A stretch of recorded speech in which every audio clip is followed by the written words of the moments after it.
Hey guys, how's it going? Welcome to another week of Force Will News. So, like I said, this week we're going to have a lot more stuff to cover, especially a lot of stuff happened at Worlds that I want to go over, and then there's other couple different news items I'm going to go through. So go through all that, and we'll see how it goes. If you're in our Discord, I mentioned I might rant a bit in here, but if I do, I'm going to try to save that to the end so I can get all the news out, and then if you want to stick around for me ranting, we'll get to that.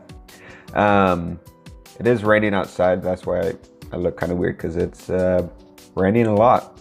But anyways, and before I get into it, also quick thanks to DMO73 and Stephanie Shaw for answering a couple questions I had regarding some of the things at Worlds, and I'll go over that as I get to it. And as always, if you guys want, over on our website, tcgscrubs.com, I'm going to have an article version of this news, so go ahead and check that out. We already reached our Patreon goal for upgrading the website to nicer looking, essentially. So we're working on that as we speak right now. We're just, and then I'll let guys know when we can do the conversion over. But if you want to check that out, I had released the news article yesterday, actually, a day early on Patreon. So to get that and a bunch of other stuff, go ahead and check that out. There'll be a link in the description. But yeah, anyway, so in the news, first off, we have some Chronicles stuff. So they released an image right here. So as you can see, this is a booster box that has the packs, which are black colored, which is kind of interesting. And a playmat. We're not sure what the playmat is for, if it's like a buy a box playmat type of thing, like what Force Will does or what have you. But it's really nice looking. I actually really like that playmat. And it also comes with what appears to be a deck box, or I assume it comes with it. And I also got to mention that's something that booster boxes for other games sometimes do, where they come with sort of this cheap deck box that you sort of mush together and out of the booster box. So that would be kind of cool. So that's something to look forward to for that.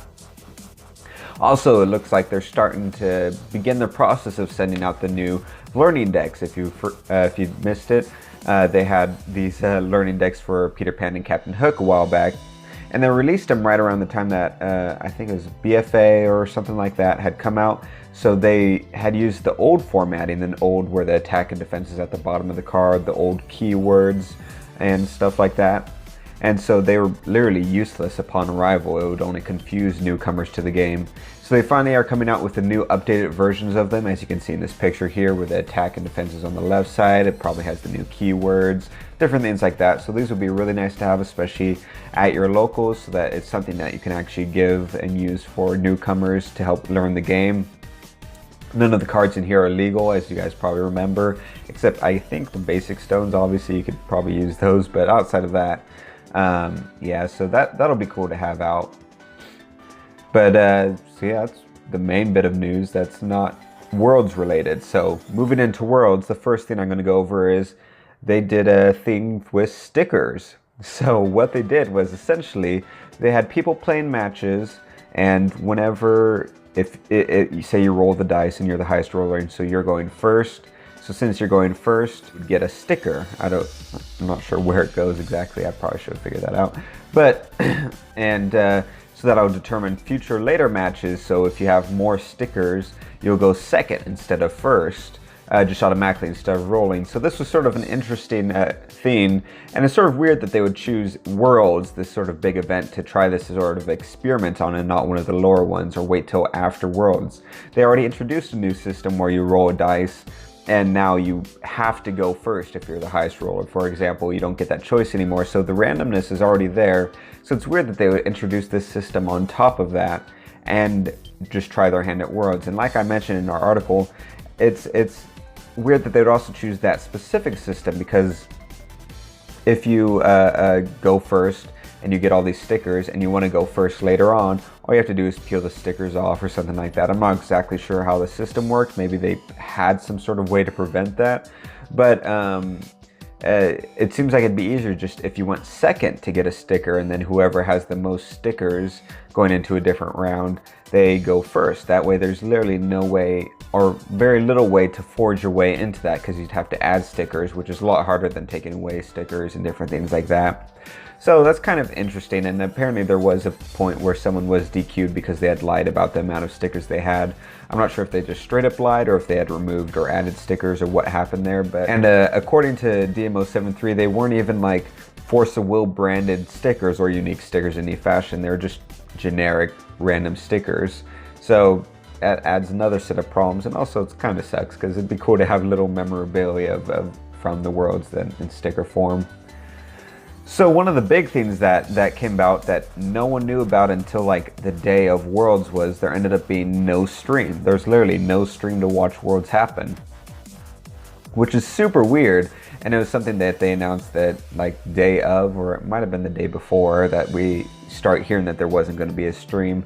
So this was a surprise because this is the biggest event, like I said, that they have. This is how you gather excitement for the competitive players. This is how you get excitement for your locals, because they're like, oh man, that's cool, I get to see these decks in action. It can bring in new people who are just, I saw people, one or two people comment that that's how they found out about Force of Will, was from the World stream. They had stumbled across it, I assume on Twitch or what have you, and thought it looked cool, and so they got into the game. So it's so really weird that they would not do something as simple as streaming. It's really not that hard to, it's not easy, but it's not hard to set up a stream, especially since they've done it in years past. And the reason for this is we're not sure. We've had a couple different responses from organizers. We had one person say that they had planned this a couple months ahead of time not to do a stream. They just didn't they failed to communicate it to anyone until the day of the event for whatever reason. And we also had someone say that they, as far as everyone knew at the event, they were doing a stream up until like the day before. And what I heard was that Jordan had come in and said not to do a stream, and so there was a last minute change and they decided not to do it. Not quite sure what happened there. Stephanie Shaw, when I had talked to her, she had said that there was, when she came on this, when she was at Worlds, there was no equipment or anything like that around for streaming, which would make sense if they had made the decision probably the day before, is what it sounded like. But she said the equipment's usually in Jordan's office because he's the one who does streaming, or used to, at least for Q&As and stuff. But since she mentioned that since he hasn't been doing Q&As, maybe the equipment was moved somewhere else. But so we're not quite sure what happened there. But judging by the lack of communication and sort of straightforwardness, it feels like to me almost as if they had decided not to do it after the events at Masters, just to sort of cover their own tails, which would kind of suck, especially with some of the problems at Masters was on their end. And if they just, I sort of said that if they just clean up and say, make sure that the judges are properly trained, that the organizers are operating correctly, the worst the stream will do is show if there's an outburst from a player that the player was in the wrong and they handled it correctly. If they handle it incorrectly, then they have something to worry about. But as long as they handle things correctly, there shouldn't be any worries as far as streaming goes. And it's just strange, and especially DMO73, when I talked to him, he said he's not sure why they weren't streaming. He didn't quite find out, but apparently they weren't even planning on filming anything at all. He's the one who actually talked to them and convinced them to film the top 8 rounds at minimum. And he even gave them some of his equipment to help with that. So without him stepping in there, which was nice of him, we would have literally had no recollection besides those weird typed out summaries of the games of what actually happened. So that kind of really sucks, actually. And especially sucks because I was literally like sitting there, and as Worlds was happening, I was scrolling through my Facebook feed, and just some random local game shop was doing a Star Wars Destiny tournament, just a random small one, and they had nice professional streaming equipment set up, and they were streaming it online to Twitch and all that. And it's like, this was happening simultaneously with Worlds, so this card game, or just this random local tournament, was getting way more viewership and coverage probably than Worlds was due to this. So it's just crazy that they would do that, but yeah. So moving on to the actual event. So the ruler breakdown is what you would expect, but not what what I was hoping for. I was hoping that people would sort of experiment with some different type of decks that would maybe see an outlier come in and do a combination we hadn't quite seen, especially with some of the new cards. But we ended up getting is just Fox and Prisha. The breakdown was 35 Prisha, 34 Fox, 6 of Lumia, 4 of Idrisil 2.0, and then 11 of just other random decks, including a Mercurius deck. I don't know why, but there was a Mercurius deck. So that was the turnout. So as you can see, it's extremely dominated by those two rulers. And we've seen this before, and usually it can go one of two ways. Either they just keep dominating to the top 8, or a lot of times we'll get it so that just a couple of them get into the top 8. They still dominate the top 8 technically, but it's only about half, and then some of the random ones really shine and make it into the top 8 as well. But in this case, that didn't go as planned. So the top 8 just ended up being 5 Fox and 3 Prishas. And so yeah.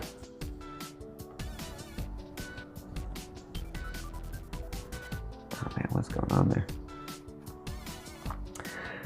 So not a lot of variety. I'll get into more details about the top 8 in a sec here, but it's just really disappointing. But yeah, so I'll real quick do a breakdown. So in case you guys weren't aware, the first 4 rounds were New Frontiers, and then it switched to draft, and after draft, the top 8 battled out with New Frontiers once again.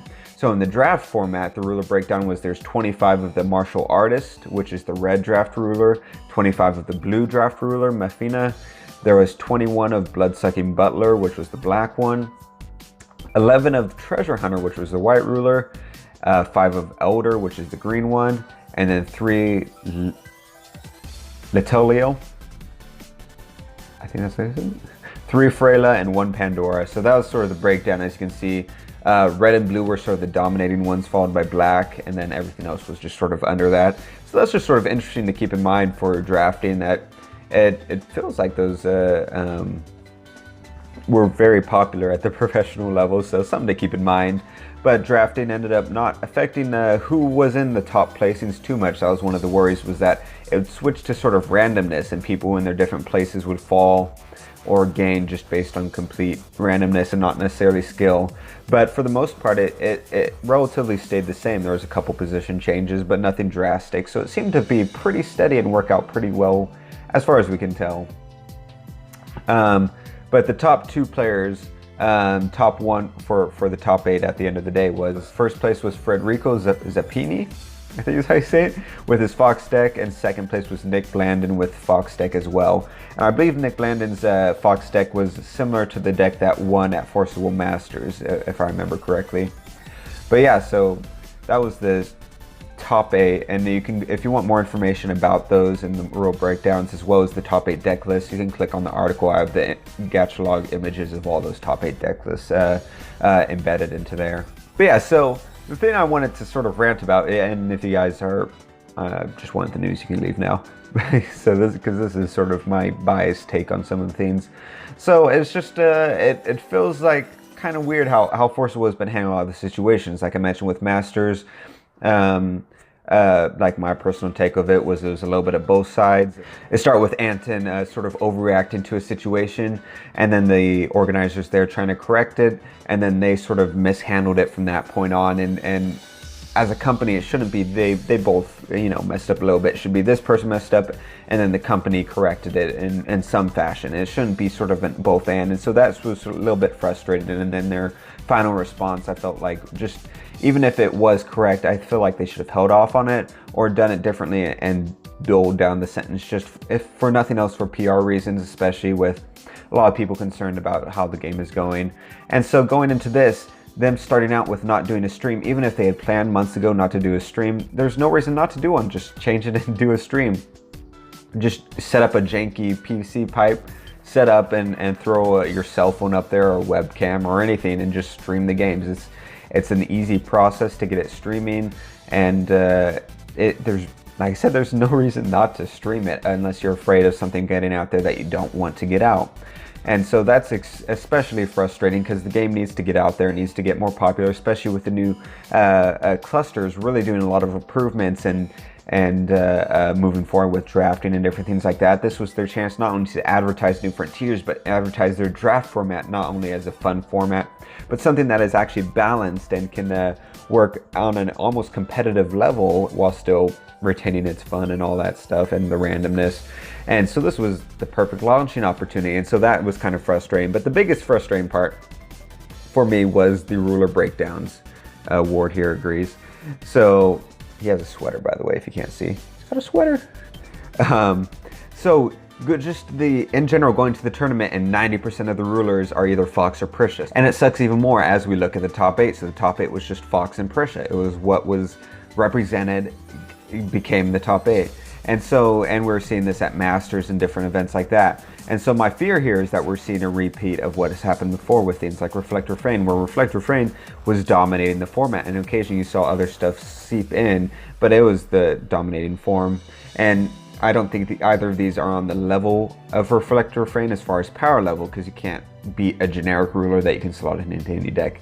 But just the playstyle that Fox and Prisha has, I feel like is not good for the community, both at the local level and the competitive level. Competitive level, you just have a bunch of rulers, and people who go in there have to play these different rulers, otherwise they can't win. And at the local level, people who want to play these rulers, or who people are going to be playing these rulers and sort of drowning out people who are just want to go there to have fun and different things like that. It creates a very not fun atmosphere, and we're running into problems like when I was at the GP a couple months ago, when Prisha OTK was a big thing, I literally was playing against opponents who were playing Prisha OTK, and they would tell me, I had 2 different people tell me that they didn't want to play Prisha OTK, they weren't having fun playing it, but they wanted to win, so they just had to play it, but they felt bad playing it essentially, but it was the only way they could make any progress. And that's not what you want to do at the competitive level or any level. At minimum, I mean, the worst case scenario a card game should have is like,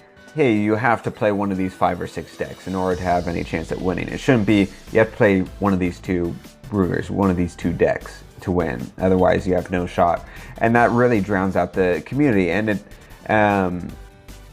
my fear is we're going to fall into another thing like what happened with Reflect Refrain, what was happening for a while with Prisha OTK and different things like that, where it's just people are not going to want to play. And what Force of Will is going to do, and from what it sounds like, what people are saying is what they're actually going to do is what they did every single time, which was instead of banning cards or doing an errata for different cards and just fixing it like that, they're going to introduce a new card that counters it, and they're going to call it good. They're going to be like, and so they did that with Reflect Refrain. They said, here's a Black Moonbeam. This will fix Reflect Refrain, and left it out and let it out there. And first of all, even if it did completely fix it, you have to run a black deck. So now all of a sudden, if you're not running a black deck, then you're SOL. But what I'm doing is just not stopping Reflect Refrain and killing one of the main aspects of the game, which was the rulers and J activating. And so it stifled an entire aspect of the game for the longest time until rotation just happened. And with Prisha, they I forget what it was. There was a card or 2. They said, oh, this is a counter to Prisha. This will fix it. And whatever it was, obviously didn't. I don't even remember what card it was, but they did that with Prisha. They did that with Fox. Almost introduced a counter for it with the new set with the 1 cost Keys' Call. But they also in that same set did the 1 cost green card that cancels target card with Quick Cast. So now that when I was playing with Oscar, that he literally was able to cancel my Keys' Call a couple times, I believe, with that card that they introduced. The 1 counter that would have been to Fox is now countered, and then some, made Fox way stronger. And so it sounds like that they're going to be just doing that same thing again, where they're going to just introduce a new card in the new set, they'll try to counter it, it won't counter it, or it's very specific to where it's not worth it, or it'll break the game in some other fashion like Black Moonbeam.